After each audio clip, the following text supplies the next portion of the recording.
And the award we're calling the Pacific Drowns Australia Waves Award. So what we would start out by saying is that we're aware that Senator Wong is a former climate minister, and she ratified the Kyoto Protocol in 2007 on Australia's behalf, the year her first daughter was born.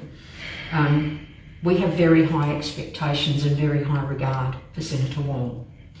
And like many Australians, we were proud when she visited the Pacific neighbours within days of taking office as Minister for Foreign Affairs. It was a sea change for everybody to see her representing Australia internationally after so long of such neglect.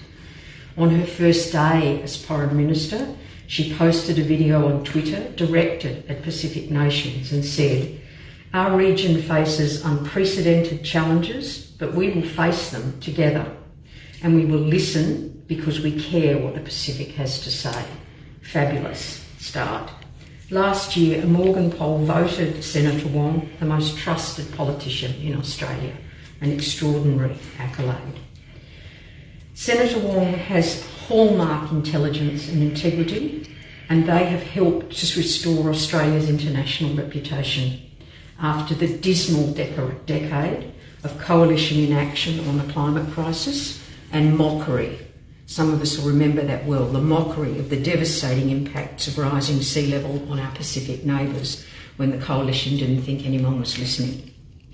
But being better than the coalition is a very, very low standard. Too low to turn the climate crisis around, too low to demonstrate by real action that our Pacific neighbours are indeed our family. Australia is the third largest fossil fuel exporter globally and the world's 15th largest global emitter. And our emissions are still rising, and if we approve the coal mines and other gas and oil developments that are in the pipeline, through the roof. Meanwhile, our Pacific neighbours are bearing the brunt of the climate crisis, fighting for their very existence, despite being responsible for just 0.23% of annual global emissions. As the government acknowledged last Thursday, climate change is the single greatest threat to the livelihoods, security and well-being of climate-vulnerable countries and regions, including people in the Pacific.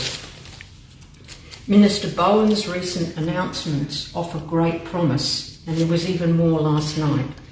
But in relation to the Pacific, they include an extra 150 million Australian for climate finance, including 100 million for the Pacific to protect its people, housing and infrastructure from the escalating impacts of global warming. And many of our Pacific neighbours have encountered 3 cyclones this year already.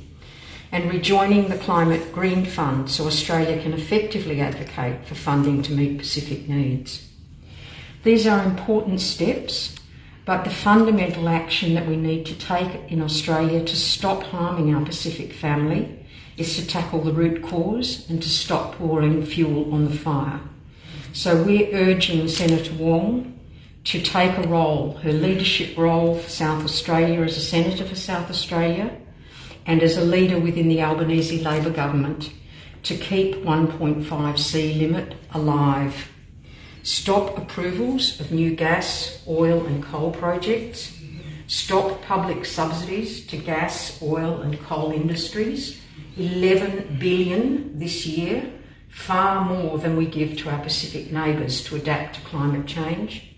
To stop exports of gas, oil and coal and ensure a just transition away from fossil fuels towards renewable energy for communities and workers, including our Pacific neighbours. I'll have a copy of these remarks if you would like to make them available to the Senator. And we really appreciate, Dylan, that you've been put on the spot, and we appreciate you listening to what we've had to say.